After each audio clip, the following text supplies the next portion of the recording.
여러분 반갑습니다. 오늘도 하우스 리더십 학교 혼돈의 시대의 리더의 탄생 도리스 컨스 구디 교수님의 책을 중심으로 에이브라함 링컨, 시어도어 루즈벨트, 프랭클린 루즈벨트, 린든 존슨 네 분의 대통령에 대한 위기 가운데서의 리더십 그리고 그것을 어떻게 해결했는지에 대한 다양한 스토리들을 함께 다루면서 리더십을 공부하는 시간입니다.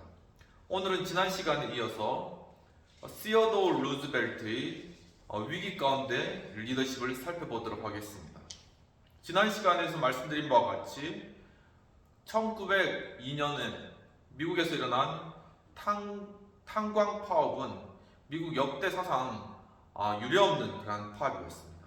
이 파업에 관하여서 파업을 이끌었던 그러한 위원장은 그 탄광의 소유주와 협상을 하려고 시도하였지만 그 소유주들이 이 위원장을 만나주려고도 하지 않는 어떤 그러한 모습을 보였던 것이죠. 결국은 투표에서 탄광 파업이 시작되면서 미국은 당시에 주된 연료인데 석탄이 운반되지 못한 그래서 이제 겨울을 준비해야 되는데 이 난방이 불가능하게 된 이러한 상당히 위태로운 그런 지경에 놓인 상황이었습니다. 과연 이 상황들을 시어도어 루즈벨트가 어떻게 대처해 나갔는지에 관한 그러한 내용이 되겠습니다.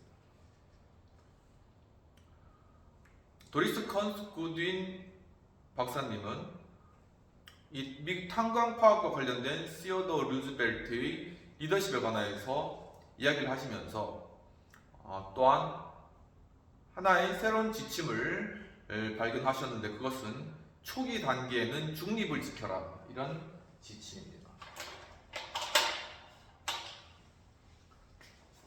그러니까 파업의 초기 단계에 있어서는 리더십은 중립을 지켜야 한다라는 것이죠.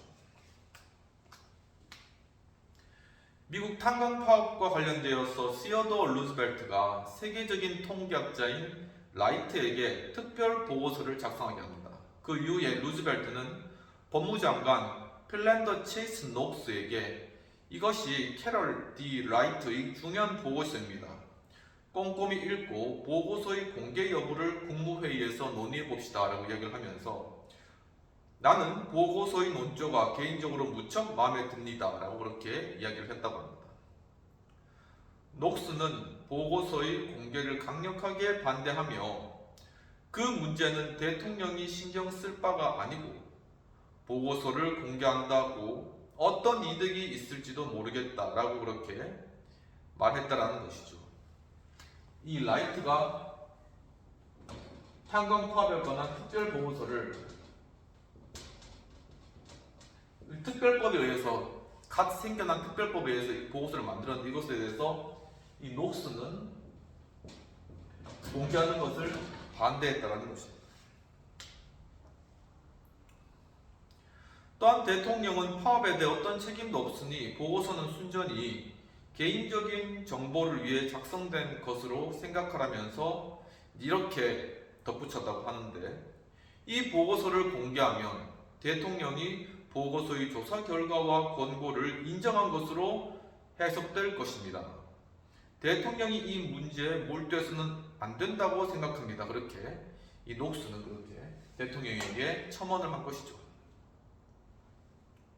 루즈벨트는 보고서 공개 여부를 심사숙고하였고 보고서에 라이트는 노동 조건을 개선하라고 주원했다는 것입니다.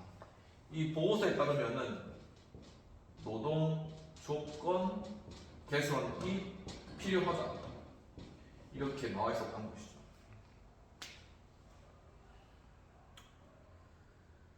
따라서 보고서를 공개하면 노동자에게 호의적인 반응을 얻을 것 같았다는 것입니다.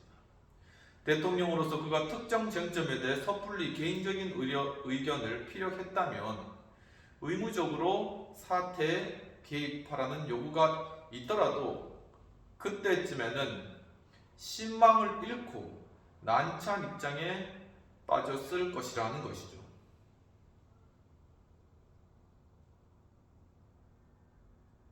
하지만 보고서를 공개하지 않으면 이 또한 억압행위로 여겨져 긍정적인 대책을 학수고대하는 진보주의자들을 화나게 할 것이다 라는 것입니다.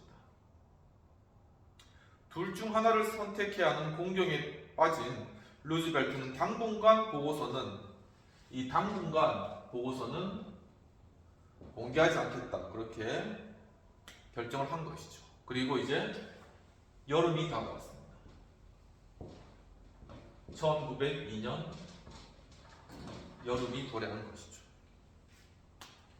계절의 시계는 째깍째깍 흘러갔는데 한여름 국민 일상에 극적인 변화가 없었지만 하루가 지날수록 공장과 그리고 학교 그리고 병원은 물론 수백만의 주택 소유자도 겨울을 넘기는 데 필요한 석탄을 확보해야 할 날이 가까워졌다는 것입니다.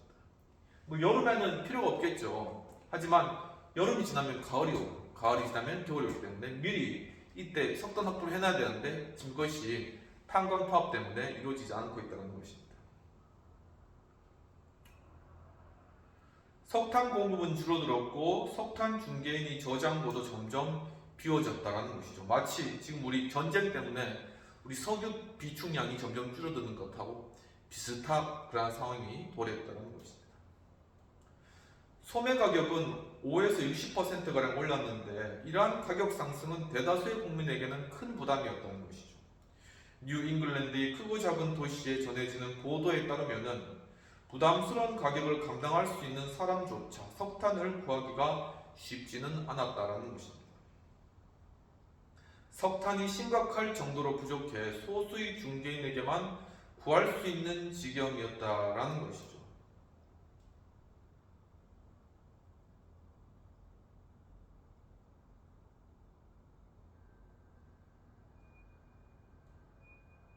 이제 석탄이 점점 희귀해진 그런 상태가 되었다는 것입니다. 이와 관련해서 콜 트레이드 저널은 그 단계가 눈앞에 닥친 게 거의 확실하다. 조만간 무용탕 공급이 사실상 완전히 고갈될 것이라고 예측했다. 지금 이제 석유가 유통이 안 되고 그러니까는 지금 막 석탄이 다시 뜨잖아요. 그러니까 원래 이제 신재생 에너지로 가다가 석유가 없으니까 다시 석탄으로 화력 발전소가 다시 뜨게 되고 이런 상황이 국제적인 상황이 변동이 계속 생겨나게 된다는 것이죠. 그러니까 이 국제 정세가 얼마나 이렇게 아주 민감하게 변화하는가라는 것을 알 수 있는 그런 상황이라는 것입니다. 그리고 또 하나의 그러한 지침, 도리스 컨스쿠디 박사님이 주신 리더십에 관한 지침으로 첫 번째는 이 중립을 지켜라는 것이고 또 하나는 역사에서 배우고 균형감을 유지하는 것입니다. 역사에서 잘 배우고 난 뒤에 균형감을 잘 유지할 수 있어야 된다라는 것입니다. 그해 여름에 의회는 휴회 중이었지만 루즈벨트는 오이스터 베이에 있는 가족 별장에서 파업의 전개 과정을 면밀하게 추적하고 있었던 것이죠. 여름에 이제 휴가 기간인데 이제 파업이 진행하고 있었기 때문에 루즈벨트가 직접적인 개입이 좀 힘들었지만 이제 사적인 영역이니까 시장 영역이니까 하지만 그것을 면밀하게 추적하고 분석을 하고 있었다는 것입니다. 에이브람 링컨이 퇴역 군인을 위한 휴양소에서 얻은 것. 우리가 지난 챕터에서 봤듯이 에이브람 링컨은 이 퇴역 군인 그 백악관에서 약간 떨어진 퇴역 군인이 있는 휴양소 거기 가가지고 사건을 정리하고 문제를 해결할 수 있는 그런 것들을 고민하는 그런 하나의 공간을 가지고 있었던 것이죠. 이와 같이 분쟁의 근원을 추적하고 사색하는 시간과 공간을 루즈벨트는 별장 서재에서 구했다고 하는 것입니다. 루즈벨트는 평생 역사를 공부한 역사학자였고 또한 열렬한 독서광이었다는 것이죠. 그는 탄광 소유주와 광부, 자본과 노동, 부유층과 빈곤층의 충돌이 수십 년 전부터 시작됐다는 걸 알고 있었던 것입니다. 이미 책을 통해서 이 신분 간의 갈등이 지금 미국 내에서 심각하구나 하는 것을 인지하고 있었다는 것이죠. 산업혁명의 여파로 노동 문제가 새로운 장애에 들어섰다. 이제 이게 루즈벨트 이야기입니다. 전국적인 규모로 심지어 세계적인 규모로 거래하는 거대 금융기업들이 상대적으로 작은 걱정거리를 가장 먼저 경험했다. 기업주와 고용인 간의 친밀하고 친숙한 관계도 차츰 사라졌다. 수세대 전에는 기업주가 상점에서 일하는 모든 직원을 알았다라고 썼다고 합니다. 하지만 탄광 노동자가 레딩 철도회사 사장을 예전에 만났을 가능성은 거의 없었고 그와 친구였을 가능성은 더더욱 없었으며 게다가 기업의 규모가 확대됨에 따라 기업주와 개별 고용인 간의 협상 관계는 지독히 불평등해졌다는 것이죠. 그 정도는 점점 심해졌다는 것입니다. 이러한 왜곡되는 시장의 현상들을 루즈벨트는 파악하고 있었다는 것입니다. 탄광 노동자는 혼자 고용주와 임금을 협상할 때 무력할 수밖에 없었고 단결하여 노동조합을 결성하고 집단으로 협상해야만 공정한 계약을 맺을 수 있는 그러한 상황이 되었다는 것이죠. 따라서 노동조합의 규모와 세력은 커질 수밖에 없는 것입니다. 당연한 이치라는 것이죠. 탄광 경영자들은 이런 역사적 필연성을 이해하지 못했다는 것입니다. 노동조합이 커지고 점점 그 세력이 규합되는데도 탄광 경영자들은 그것을 인지하지도 못하고 있었다는 것입니다. 하지만 시어도어 루즈벨트는 그 상황을 알고 있었다는 것이죠. 루즈벨트는 도금 시대, 이 도금 시대라고 이게 길디드 에이지인데 산업화로 미국 자본주의가 급속하게 발전하던 1870년부터 1900년까지의 시대를 도금 시대라고 하는 것이죠. 이 도금 시대 및 트러스트와 노동조합의 성장을 다룬 책을 읽었다는 것입니다. 독서 강의니까 이 책을 통해서 그 지식을 알고 있었죠. 사실 그의 가족사가 새로운 산업 질서에서 재산이 어떻게 축적되는지를 보여준 뚜렷한 증거이기도 했다는 것이죠. 할아버지 코닐리어스 루즈벨트는 상인과 은행가와 부동산 자산가로 크게 성공해 뉴욕에서 가장 부유한 5부자 중에 한 명이 됐다는 것이죠. 시어도 루즈벨트 역시도 그 할아버지가 코닐리어스 루즈벨트인데 이 산업혁명을 일어난 결과에 따라서 부동산 사업이나 또한 상인, 은행과 이런 것들 해가지고 가장 부유한 그런 5부자 안에 든 그런 사람이 되었다는 것입니다. 그런 할아버지에게서 시어도어는 가족 기업을 물려받았으며 또 뉴욕 자선단체의 기둥이었던 아버지에게는 시민으로서 갖추어야 할 의무감과 책임감을 배웠다는 것이죠. 한편 그 자신은 메인주의 숲을 탐험하고 서부에서 카우보이들과 어울리며 색다른 경험을 쌓았다는 것입니다. 이 시어도어 자체는 서부에서 카우보이들과 같이 이제 본인이 스스로가 소머리 카우보이가 정말 되어서 그렇게 소를 몰고 다닌 그런 경험을 가지고 있었죠. 또 워싱턴에서는 공직자로, 뉴욕에서는 경찰위원회 위원장으로, 쿠바에서는 군인으로 일하면서 노블레스 오블리주가 일반적으로 상상하는 길과는 다른 길을 걸었다는 것입니다. 그러니까 이 시어도어는 본인 굉장히 부유한 그러한 갑부 집안의 아들이었지만은 그는 실제로 전쟁에 참여해서 목숨을 걸고 싸워보기도 하고 그리고 뉴욕 경찰위원회에 들어가지고 이 경찰들 이 상황들을 살피고 또 그것을 계약하기도 하고 이런 그냥 부유한 집의 아들로서의 그런 노빌리스 오블리주의 그런 삶을 산 건 아니었다는 것이죠. 시어도는 미국의 다양성을 직접 맞닥뜨리면서 공직자로서의 감당해야 할 사회적 책임과 리더십의 개념을 몸소 익혔다는 것이죠. 머리만 하는 것이 아니라 그 몸으로 그 리더십을 몸소 체험했다는 것입니다. 1902년의 파업에서 전개되던 역사는 그가 알고 있던 역사에서 또 그의 삶과 시대에서 지극히 중요한 부분이었다는 것이죠. 미국 파업에 있어서 굉장히 큰 획을 그은 그러한 파업 사건이었다는 것입니다. 1902년 여름 루즈벨트는 존 니콜라이와 존 헤이가 쓴 에이브람 링컨의 방대한 전기를 읽기 시작했습니다. 링컨의 전기를 읽은 것이죠. 이것이 리더십에 상당히 도움이 된다는 것입니다. 우리 공부하는 것도 대통령의 리더십을 공부함으로써 우리가 스스로 리더십이 무엇인가, 그리고 리더십을 어떻게 우리가 발휘해야 할 것인가에 대해서 지침을 얻게 되는 것이죠. 이것은 존 니콜라이하고 존 헤이가 쓴 이 링컨의 전기를 통해서 인사이트를 얻었다는 것입니다.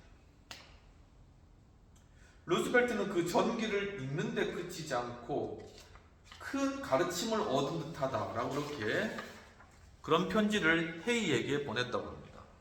물론 링컨이 내전으로 인해 마주한 위기와 그에게 닥친 과제, 즉 루즈벨트에게 닥친 과제는 약간 정도의 차이는 있는 것이죠. 하지만 어떤 관련된 사람들과 역학관계는 무한히 다양하다는 점에서 똑같았다는 것입니다.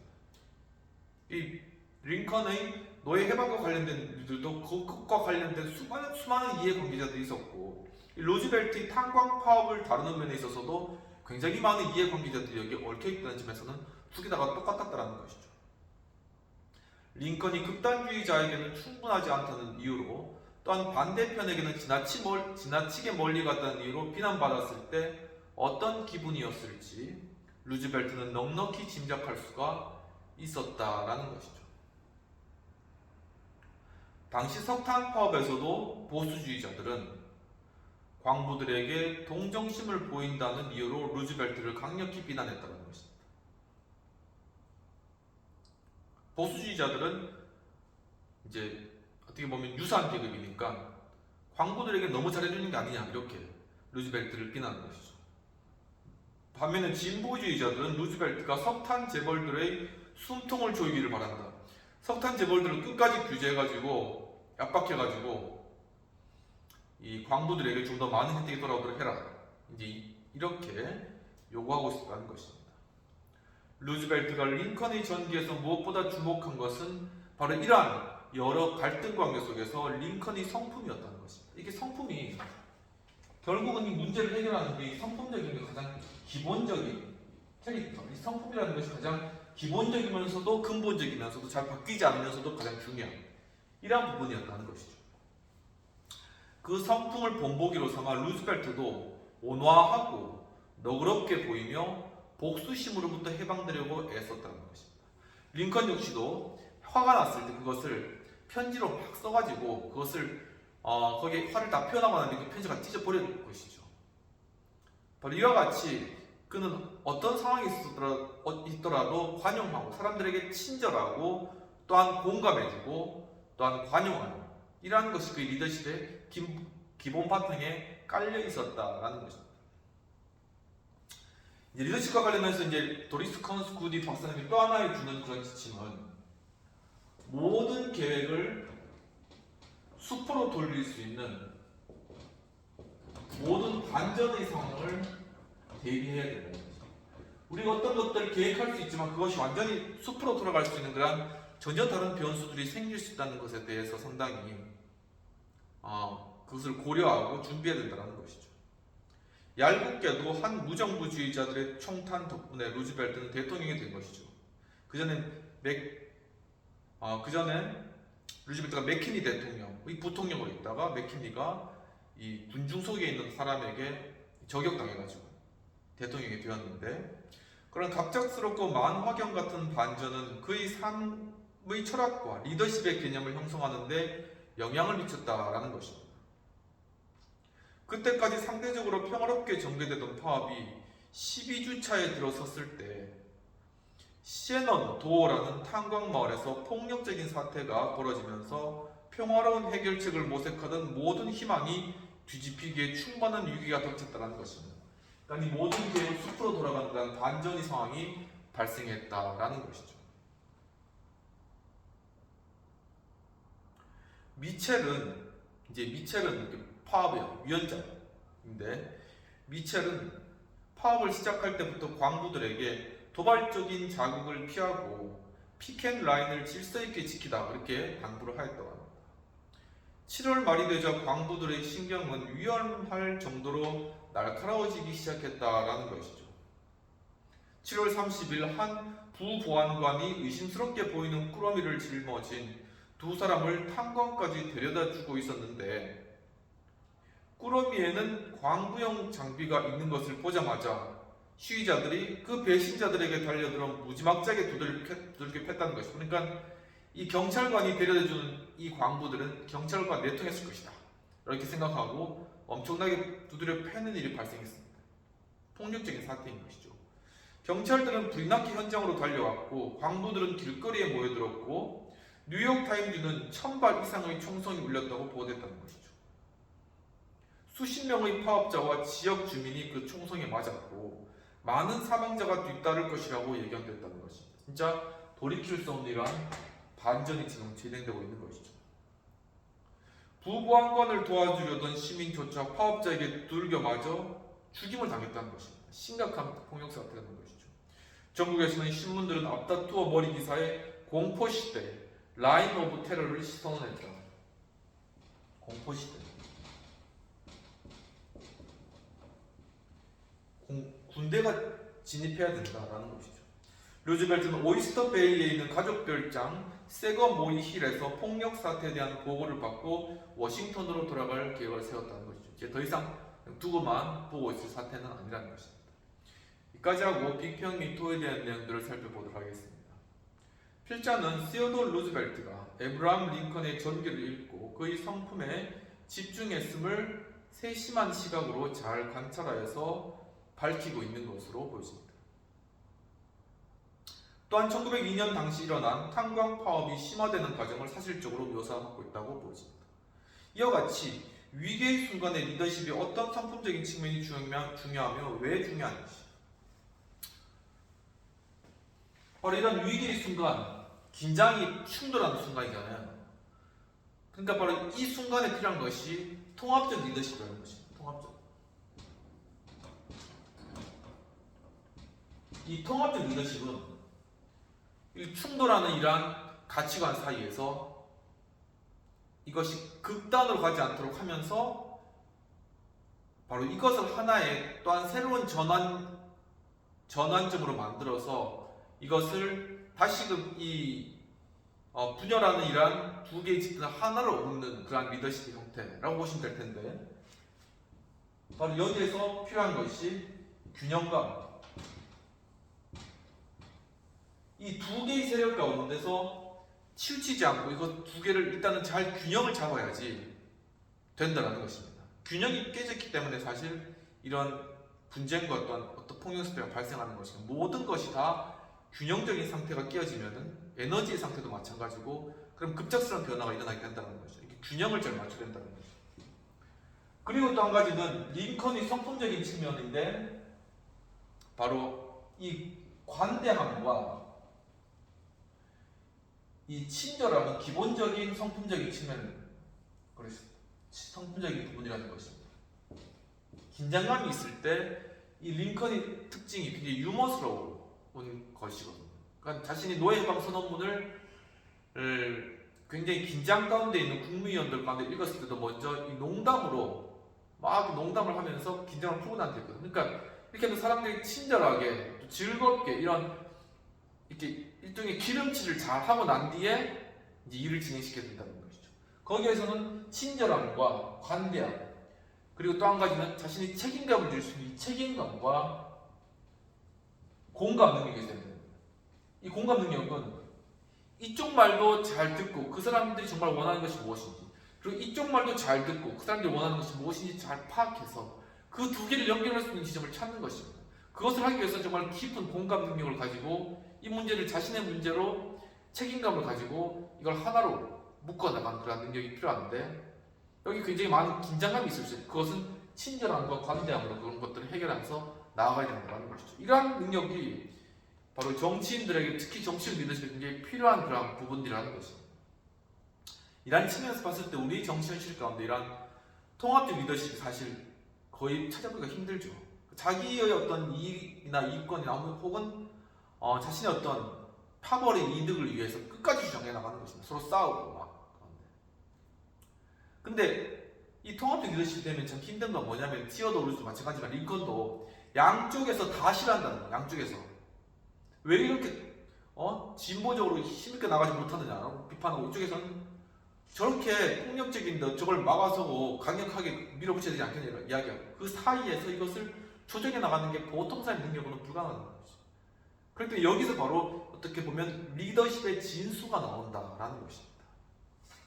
근데 바로 이런 성품적인 측면은 그냥 길러지는 것이 아니라 오랜 시간의 훈련, 트레이닝을 통해서 이루어진다는 것이기 때문에 우리 정치 현실 가운데서도 이렇게 정말 트레이닝을 할 수 있는 리더십을 훈련할 수 있는 바로 이런 장이 마련되어야 되지 않는가라는 그런 생각을 한번 가져보면서 여러분들도 과연 이런 성품적인 측면의 리더십의 자질을 향상시킬 수 있는 것이 과연 어떠한 방법들이 있을까 하는 것을 한번 생각해보면 좋겠습니다. 그러면 탄광파업의 신화 및 이것에 대해서 인내해 나간 루즈벨트의 모습을 또한 살펴보도록 하겠습니다.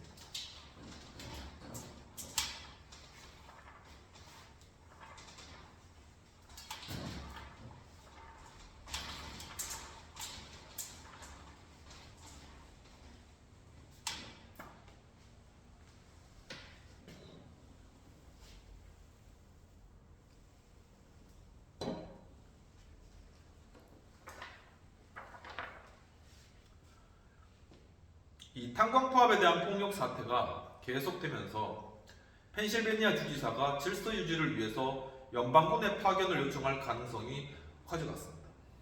호날 루즈벨트는 당시를 회상하면서 한 친구에게 군중이 폭력을 행사한다면 유일한 해결책은 질서를 유지하는 것이라고 말하게 됐다고 합니다. 그런 개입은 분명 대통령의 헌법적 권한에 속하지만 연방군의 파견이 경영자를 위한 강압적 조치, 즉 파업을 분쇄하기 위한 조치로 해석될 수 있다는 것이죠. 질서를 유지하기 위해서 군대를 파견했지만 노동자 입장에서는 경영자의 요구를 들어주기 위해서 군대가 동원되었다라고 오해할 수 있다는 것입니다. 이 점을 루즈벨트는 기가 막히게 인식하고 인지하고 있었다는 것이죠.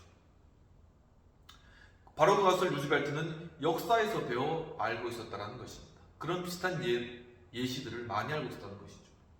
조치를 취해야 할 필요성을 두고 고민해야 하는 것이 안타깝다. 어떤 조치를 불가피하게 취해야 하는데 그 조치가 가난과 고통에 짓눌려 분노한 사람들의 죽음을 뜻할 수 있기 때문이다라고 이야기했다고 하네요. 루즈벨트는 상황이 어떻게 전개되는지 지켜보며 경계심을 늦추지 않았고 별장을 떠나지도 않았는데 그런 인내는 결국 보상을 받았다는 것입니다. 이튿날 존 미첼이 폭력 현장에 도착한 것이죠. 그러니까 존 미첼은 위원장이죠. 이 노동조합의 위원장. 광부들의 대의에 심정적으로 동조하는 사람들도 법과 질서의 파괴를 용납하지 않을 거라는 걸 미첼은 잘 알고 있었다는 것이죠. 노동자 입장에서도 계속 폭력을 행사하면은 전체 국민의 여론은 노동조합을 떠날 것이라는 것입니다. 그러니까 어느 질서를 다시금 회복해야 된다라는 것이 노동조합 입장에서도 필수적인 것이라는 것은 존 미첼도 알고 있었다는 것이죠. 그가 스크랜턴에 도착하자 1만 명의 광부가 열렬히 환영했고 한 신문 보도에 따르면은 광부들은 미첼의 등장에 뜨겁게 열광하며 폭력을 자제하라는 미첼의 호소를 귀담아줬다는 것이죠. 그만큼 이 미첼이라는 사람이 이 존 미첼의 노동조합에 대한 이 리더십적 영향력이 엄청났다는 거죠. 존 미첼 역시도 그의 성품적인 측면이 여기에 작용을 했겠죠. 이 사람의 리더십 역시도 굉장히 뛰어났다는 거예요. 그러니까 이런 뛰어난 리더십들이 있었기 때문에 이 사태가 해결될 수 있었다는 것이죠. 그러니까 이 양쪽에 이런 리더십이 있으면 문제가 해결된다는 거예요. 하지만 이쪽도 없고 이쪽도 없으면 문제가 좀 해결되지 않는다는 것이죠. 그러니까 이런 뛰어난 성품적인 리더십을 갖춘 리더십이 여당에도 있고 야당에도 다 있어야 된다는 것이죠.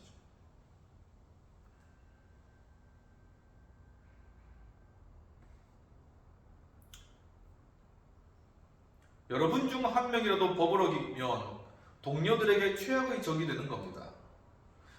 이번 파업에서 승리하는 게 중요하다는 걸 다시 강조하고 싶습니다. 여러분이 승리하면 앞으로 더는 파업이 없을 것입니다. 하지만 여러분이 이번 파업에서 패하면 조직도 이렇게 될 것입니다. 라고 이야기했고, 시어더 루즈벨트가 성급히 개입하지 않았기 때문에 또 존 미첼이 신속하고 효과적으로 대응했기 때문에, 그러니까 시어더 루즈벨트도 있었고 이 존 미첼도 있었고 이 두 사람의 리더십이 이게 리더십이 합쳐졌기 때문에 이 사태를 해결할 수 있었다는 것이죠. 그렇다면 이 두 사람이 이렇게 합쳐진 리더십은 뭐냐? 이것이 바로 하나의 이 노동조합과 또한 이 통치기구, 행정부를 함께 통할할 수 있는 하나의 집단적인 리더십이라는 거죠. 이런 집단적인 리더십이 필요하다는 것입니다.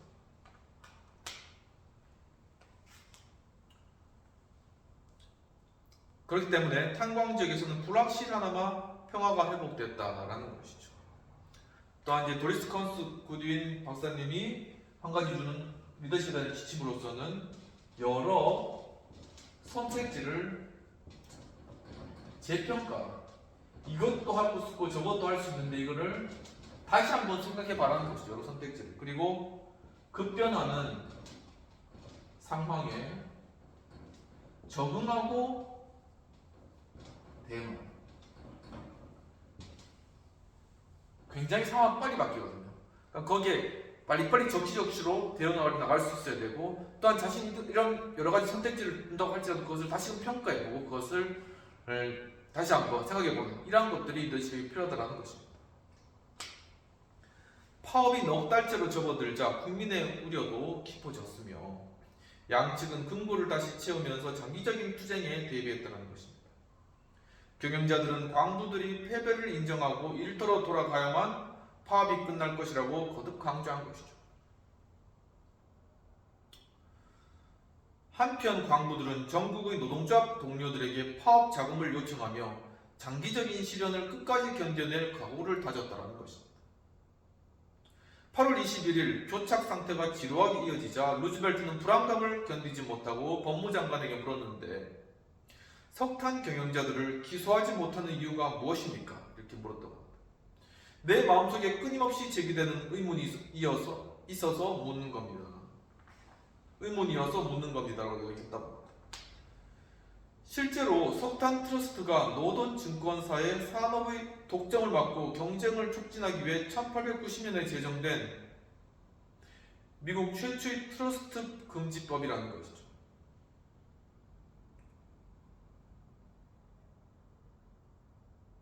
법률적으로나 경영상으로 완전한 기업 결합 형태인 트러스트는 독점의 가장 강력한 방법으로 이윤 추구, 효율성 제고 등의 목적으로 가장 쉽게 달성할 수 있었다는 것입니다.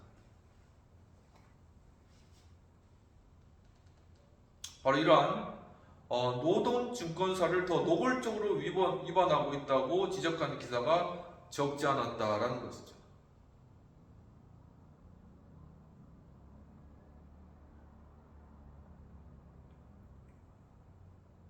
(1901년) 말 JP 모건이 주도하에 설립된 노던 증권사는 경쟁관계에 있던 세 곳의 철도회사와 해운회사를 하나의 거대 기업으로 통합해 US 스틸 다음으로 미국에서 두 번째로 큰 기업을 탄생시켰다는 것입니다.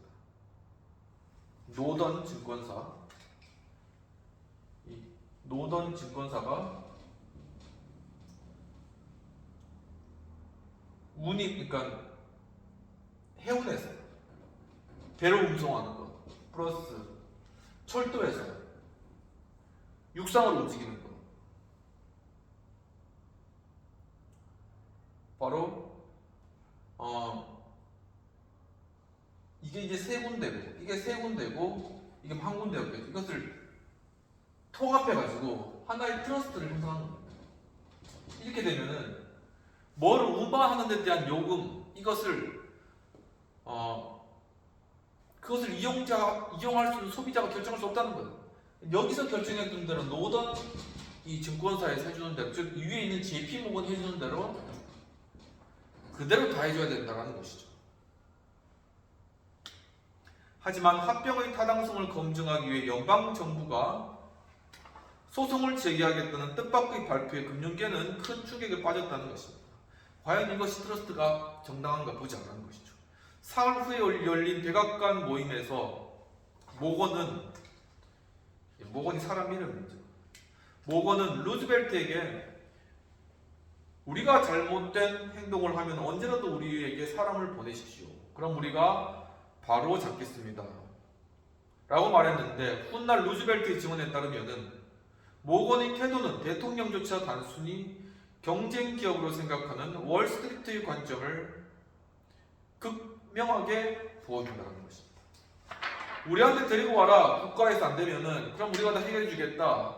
그러니까 국가조차도 이 JP 모건이 좌지우지할 수 있다라는 그런 마인드를 가지고 있다는 것을 루즈벨트는 캐치한 것이죠.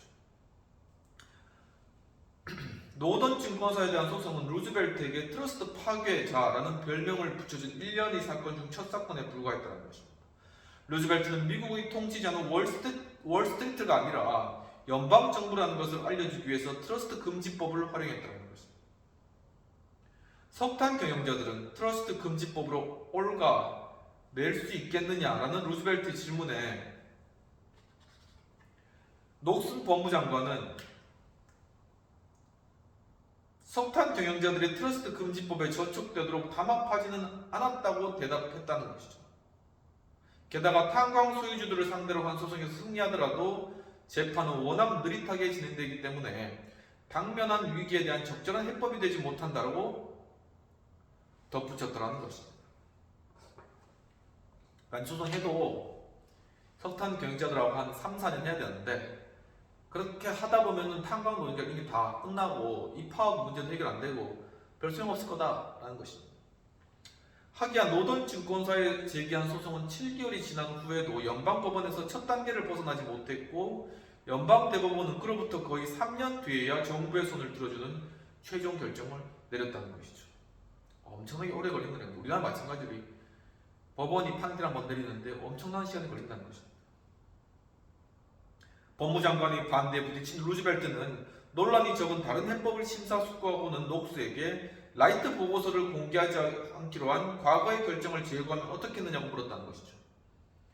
과거의 녹슨의 보고서에 따르면 노동조건을 개선해야 된다는 그런 보고서가 있는데 그것을 그때는 공개하지 않기로 그렇게 결정했었지만 이제 지금 이 시점에 와가지고 이것을 공개하면 어떻겠느냐라고 이제 제안한 것입니다. 녹슨은 그 보고서를 공개하는 게 현명하다고 생각해 본 적이 없으며 지금도 그 생각을 바꿀 이유가 없다라고 그렇게 대답한 것이죠. 굉장히 보수인 그런 스타일 사람인 것 같습니다. 하지만 루즈벨트는 다른 보좌관들과 상의한 끝에 결국 그 보고서를 언론에 공개하기로 결정했다는 것이죠. 게다가 경영자들과 광부들이 주고받은 편지들이 보고서의 부록에 포함됐다는 것입니다. 거기에 보면 그 편지들에는 직원들을 향한 경영자들의 적대감이 분명히 드러났으며 또한 경영자들은 미첼과의 면담을 거듭거듭 거절한 것이 그 편지에 다 드러나 있다는 것입니다. 그러니까 결국 여론을 통해서 문제를 해결하고자 하는 루즈벨트의 책략이 그 가운데 묻어있다는 것입니다. 비평 및 토의된 내용들을 살펴보도록 하겠습니다. 필자는 시어도 당시 미국 내 거대 트러스트였던 조직 및 뉴욕 월가의 파워가 높아지고 있었음을 잘 보여주면서 또한 경영자들의 사회적 무책임의 태도를 밝히려는 루즈벨트의 시도를 높게 평가하고 있다고 보여집니다. 즉, 이 특별 보고서를 발표함으로 말미암아 이 트러스트들의 이 소유주들의 어떤 이기심이라든가 어떤 무리함 이런 것들을 그냥 만천하에 알리자라는 그런 생각이었던 것이죠.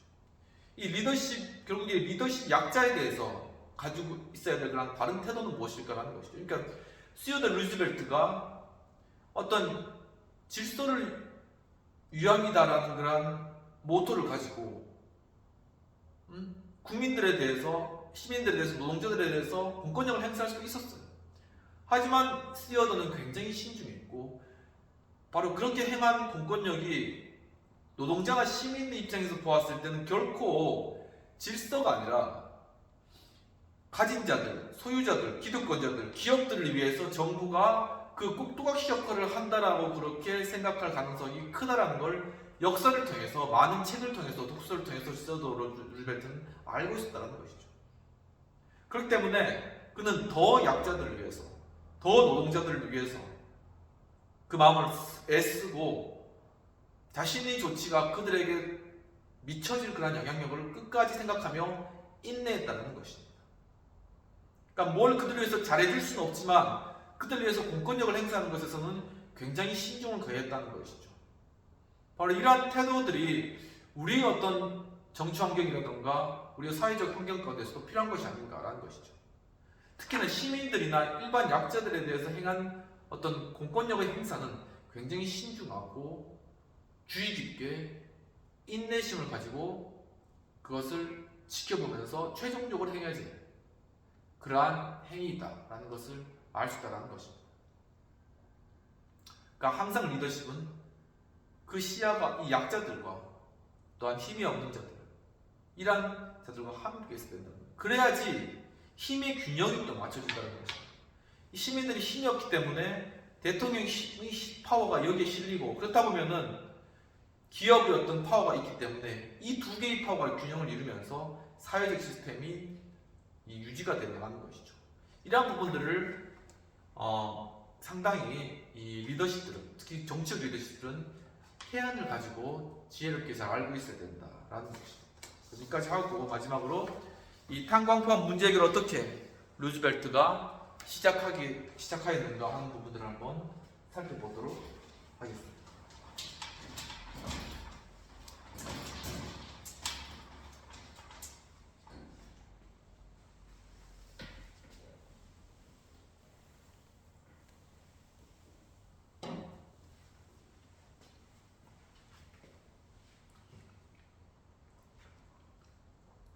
광산 파업에 대한 라이트 보고서.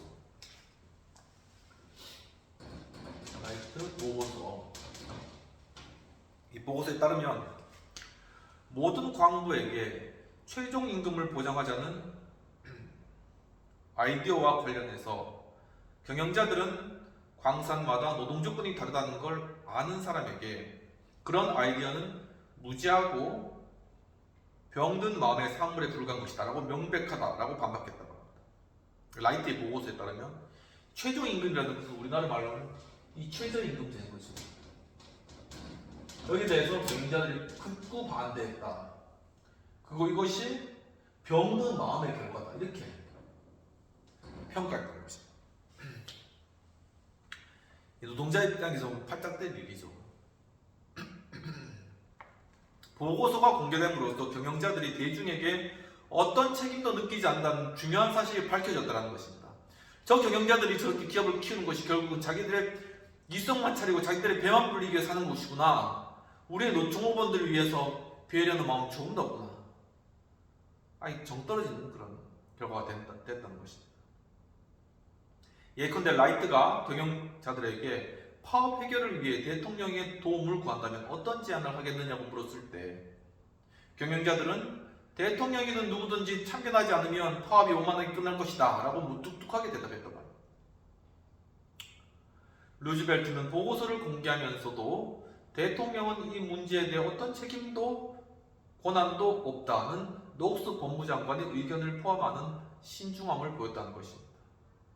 중립을 지킨 것이죠. 끝까지. 하지만 본래의 시어더가 의도했던 바는 이루어가고 있는 것입니다. 그러나 루즈벨트의 생각은 점점 달라졌는데 그는 국민의 대표였으며 따라서 법적으로 명확히 규정되지는 않았지만 상당한 영향력을 지닌 것이 분명했다는 것이죠. 또한 점점 격해지는 파업으로 생계가 불안정한 상태에 빠진 국민도 이 상황에서 어떤 역할을 해낼 수 있을 것이라는 생각도 자리 잡기 시작했다는 것이죠. 이제 국민들이 이 문제에 대해서 어떻게 행동을 할 것이다, 이들의 생각이 있을 것이다, 저변에 뭔가 생각이 있을 것이다 라는 그런 생각을 하게 됐다는 것입니다. 루즈벨트가 파업 초기에 심은 씨앗도 국민의 기대와 요구를 양심으로 삼아 구체화되기 시작했다는 것이죠. 그러니까 이 리더십의 하나의 어떤 계획이나 의도는 그것이 이 땅에 심겨진 씨앗과 같다는 표현이 참 재밌는데, 이렇게 씨앗이 심겨지면 이것을 이렇게 자라나게 하는 것은 바로 이 국민의 여론이고 호응이라는 것입니다. 그렇기 때문에 이 특별 보고서를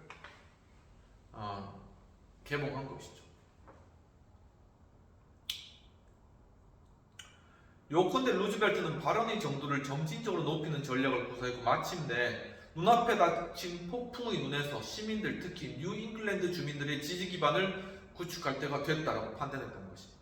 이제 대통령의 권한을 행사할 수 있는 그런 지지 기반을 닦아야 된다, 그걸 규합해야 된다는 때가 왔다는 것을 정치적 직감으로 안 것이죠.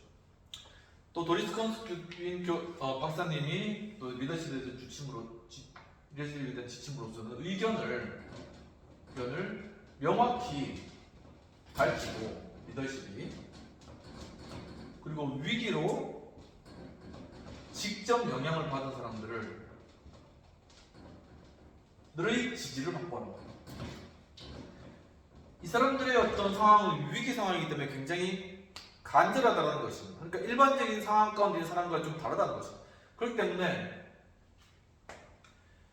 자신의 의견들을 명확하게 밝히면서 그들의 지지를 끌어내는 거죠. 그럼 그들은 어떤 강력한 지지를 자신에게 피력할 것이다. 그럼 그 힘을 가지고 이제 자신의 정책을 밀어붙이는 것이죠. 석탄 파업이 극단적인 단계에 이르기 전에 루즈벨트는 다가오는 가을 선거를 앞두고 공화당의 지지 세력을 결집할 목적으로 늦여름 뉴잉글랜드와 중서부 지역을 순회하는 연설회를 계획했다는 것입니다. 장기화되는 파업으로 뉴잉글랜드 주민들의 걱정이 커진 까닭에 순회 연설회는 정치색을 띄었다는 것이죠. 루즈벨트는 로드아일랜드, 코네티컷, 매사추세츠부터 버몬트와 뉴햄프셔와 메인까지 기차와 지붕을 접었다 폈다는 무게차로 이동하면서 가는 곳마다 많은 인파를 끌어들였다는 것입니다. 이렇게 기차도 이렇게 접혔다 폈다 하는 거 우리나라 오픈카처럼 그런 게 있나 보다. 그러니까 그걸 딱 열고 거기서 연설하고 다시 덮고 가고 이런 식으로. 보스턴 데일리 글로브의 보도에 따르면 예포와 교회 종소리, 호루라기 소리, 관악대의 연주와 수천 명의 환호가 그를 맞이했다고 합니다. 공장은 작업을 멈추었고 상점은 문을 닫았다. 깃발이 올랐고 사람들은 나들이 옷을 입고 달려나왔다라고 이렇게 표현됐다고 합니다. 굉장히 반갑게 맞았다는 것입니다. 대통령을. 한 기자의 표현에 따르면 작은 도시는 모든 주민이 루즈벨트를 보려고 나왔다는 것입니다. 루즈벨트는 주민들이 서커스를 보려고 모여드는 것처럼 대통령을 보고 싶어 하는 것이라고 생각했다는 것이죠. 대통령은 뭐 위협이 있거나 아니면은 존경하는 이런 게 아니라 서커스에 나오는 그런 서커스 단원처럼 재밌으니까는 보러 나왔다는 것이죠. 이것 되게 솔직한 어떤 표현이라고 볼 수 있겠습니다. 뭐 그게 나쁜 건 아니죠. 그렇게 역동적인 몸짓으로 군중들과 애정을 주고받았다는 것입니다. 여하튼 그렇게 지지 기반을 만들면 되니까요. 이렇게 라이트한 그런 모습도 보여줄 필요가 있다는 것이죠. 또 어디에서나 시민 정신과 인격에 대해 즉흥적으로 연설하며 신분의 고화, 빈부격차를 막론하고 모두가 공정한 대우를 받아야 된다고 역설했다는 것이죠. 지당이 맞는 말을 했다는 것입니다. 루즈벨트는 사전에 준비된 연설에서는 석탄 파업에 대해 언급하는 것을 의도적으로 피했지만 점점 강화되는 트러스트와 점점 확대되는 빈부격차에 대해 불만의 소리를 듣게 되면 이에 동조하는 모습을 감추지 않는다. 그러니까는 처음엔 이야기하지 않았지만 사람들이 이 너무 저 석탄 경영자들 심한 거 아니냐, 노동자들이 불쌍한 게 그렇게 나가면은 여기에 맞장구 치면서 루즈벨트가 자신의 생각을 피력했다라는 것입니다. 그러니까 이게 거의 이제 하나의 전략인 것이죠. 많은 사람이 향수에 젖어 보통 사람들이 지금보다는 더 자신에게 충실하게 살았던 산업화 이전 시대를 뒤돌아본다는 걸 루즈벨트는 알고 있었다는 것이죠. 산업화에 대해서 너무나도 개별화되고 또한 대량화되고 그 가운데 인간성이라는 것은 없어지고 또한 소유주와 또한 종업원 간의 관계는 소원해지고 이게 뭐냐, 이런 향수의 사람들의 마음을 알고 있었다는 것입니다. 하지만 루즈벨트는 그들에게 뒤돌아보지 말고 앞날 중앙정부가 경제 질서를 유지하기 위해 개입하고 트러스트를 규제하며 경쟁을 자극하고 소기업을 보호하는 건설적인 방법을 찾아내는 것을 민심이 받아들이는 시대를 내다보라고 독려했다는 것입니다. 그러니까 그렇게 건설적인 방향으로 미래의 청사진을 제시한 것이죠. 일종의 비전을 제시해 준 것입니다. 굉장히 경영자에게, 리더십에게 중요한 부분입니다. 사람들에게 비전을 심어준 것이죠. 어디로 나가야 될 것인가 우리가 그것을 알려준 것입니다. 루즈벨트는 리더가 변화를 꾀할 때 민심이 무엇보다도 중요하다는 링컨의 생각에 전적으로 동의하는 것입니다. 그러니까 링컨의 책을 읽으면서도 그러한 내용들을 파악했다는 것입니다. 여름이 끝나갈 무렵 루즈벨트는 그런 민심을 불러일으키고 있었는데 국민의 눈이 도움을 구하며 백악관으로 향했다는 거죠. 그러니까 루즈벨트가 사람들을 잘 배웠기 때문에 이제는 사람들이 이 문제 해결을 위해서 대통령이 뭔가 해줬으면 좋겠다라는 그렇게 보고 있는 것이죠. 여론은 백악관이 나서라고 압력을 가했고 마침내 한 신문은 우리는 끈기 있게 참고 견뎠다. 이제는 국민의 목소리를 높일 때이다.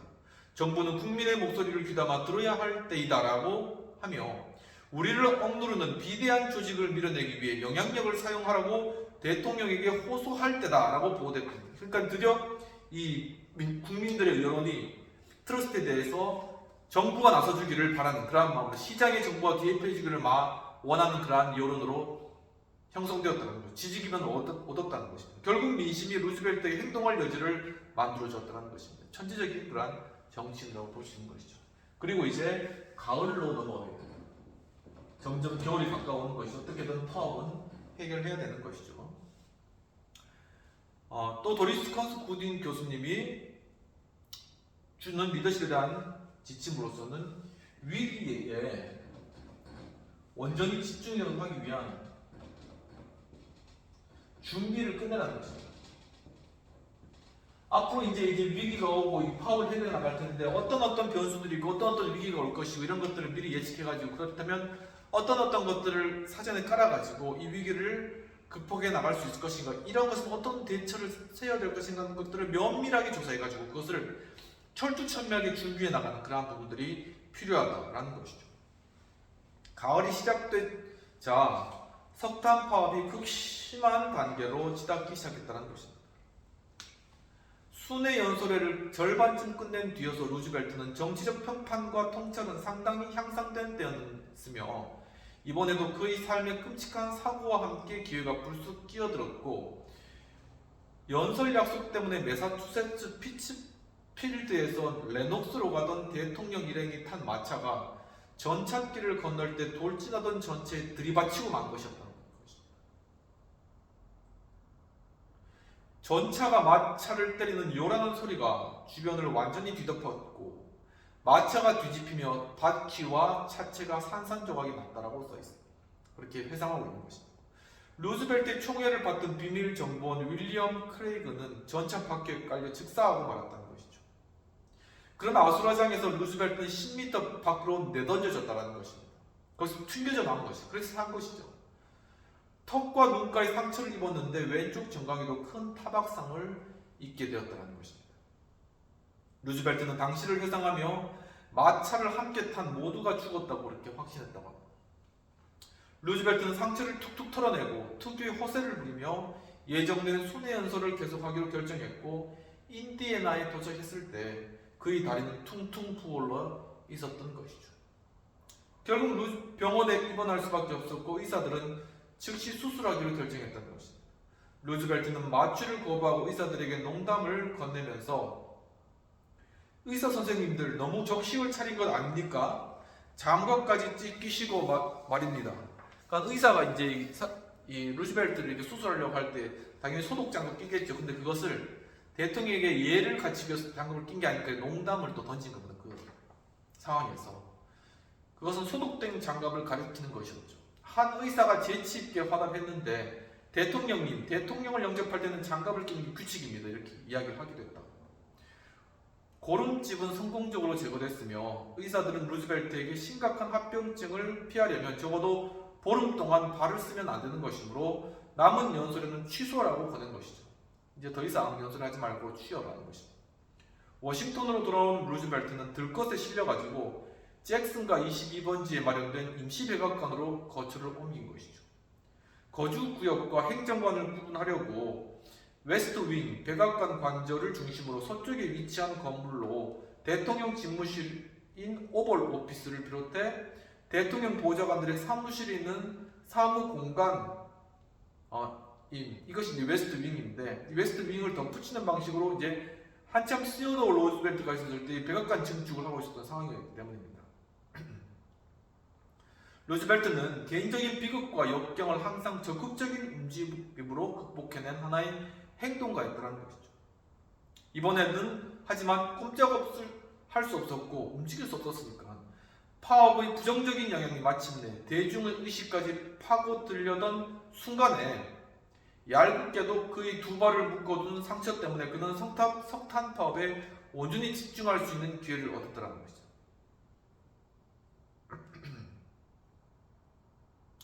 실제로 루즈벨트는 코네티컷 출신의 상원의원 오빌 플랫에게 이렇게 이야기했다. 특별히 만날 이유가 없는 사람들은 만날 필요가 없습니다. 내가 다리를 들러올린 채 방에 틀어박혀 있는지 확인하려는 사람만 만나면 됩니다. 그 덕분에 석탄 파업과 관련된 모든 중요한 일을 할 수 있습니다. 결국 내가 두 다리로 서 있는 것과 조금 더 다를 바가 없습니다. 라고 그렇게 이야기를 했다고 합니다. 보름간의 회복기 동안 루즈벨트는 석탄 파업에 개입하기로 전례 없는 결정을 내렸던 것이죠. 그러니까 시장에 정부가 개입하겠다는 것이죠. 그때까지는 헌법적으로나 법적으로 나에게 아무런 의무도 없었다. 따라서 이 문제에 헌법적으로나 법적으로 아무런 권리도 없었다라고 인정했지만 내가 실패할 수 있다는 것도 알았다. 실패하더라도 제임스 뷰캐넌 대통령처럼 무엇인가를 시도하는 걸 두려워하여 실패하지는 않겠다고 마음먹었다는 것이죠. 그러니까 제임스 뷰캐넌은 아무것도 하지 않은 것이죠. 근데 법적으로 자기가 권한이 없는 자기는 입법부의 그냥 손발인데 내가 뭘 하냐 이렇게 했다는 거예요. 하지만 링컨의 스타일은 다른 거예요. 링컨은 나서서 자기가 모든 책임을 지고 일을 끝까지 해내는 그런 스타일인 거죠. CEO도 역시도 링컨과 같이 자신이 적극적으로 나가서 이 문제를 해결하겠다라는 그런 스텔스를 취한 것입니다. 움직이지는 못하는 동안 어떤 일이 있었기에 과연 그런 대담한 결정을 내리게 된 것일까라는 그런 질문을 던지고 계신 것이죠. 이까지 하고 비평 및 토의된 내용들을 하고 다음 시간에 계속 이어가도록 하겠습니다. 비평된 내용입니다. 필자는 시어도르 루즈벨트가 광산 소유주들과 월가 금융가들이 합쳐지는 거대 트러스트로 인하여서 월가의 금융 세력의 권력이 커지는 가운데 이것에 대해 조치할 수 있는 방안을 찾았고 그 중요한 방법으로 라이트가 조사한 특별 보고서를 대중에게 공개함으로써 거대 트러스트의 사회적 책임에 대한 거절 및 무시의 태도를 사람들에게 보여주는 것을 통해서 민심을 얻어서 문제를 해결하고자 했던 모습을 잘 묘사해내고 있는 것으로 보여진다라고 보십니다.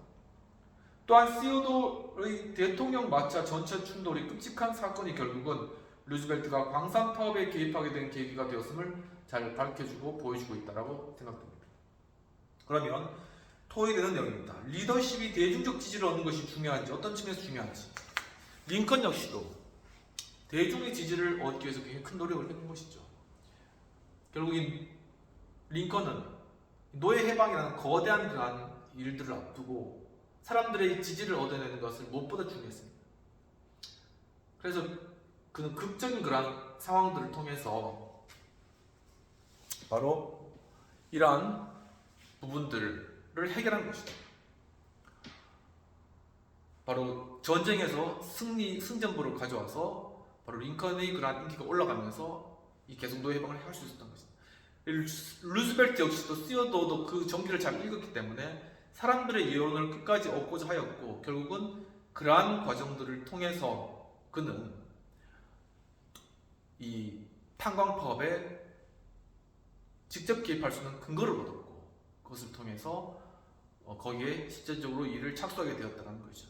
이처럼 굉장히 여론의 그러한 흐름을 잘 읽을 수 있는 그런 사람이었다는 것입니다. 바로 이와 같은 정치적 리더가 우리에게도 필요하다는 것이죠. 그것은 바로 그 정치적 리더가 그만큼 겸손하고 또 공감 능력을 가지고 있고 여론을 읽을 수 있기 때문에 또 그런 균형감을 가지고 또한 관용과 친절함의 그런 기본적 성향, 성품적인 태도를 가지고 있었기 때문에 마지막으로 또한 책임감을 가지고 있기 때문에 이런 것들이 가능했다라는 것입니다. 오늘 여기까지 하고 다음 시간에 이 탄광 파업에 구체적으로 어떻게 시어도르 루즈벨트가 활약했는지 부분들을 살펴보도록 하겠습니다.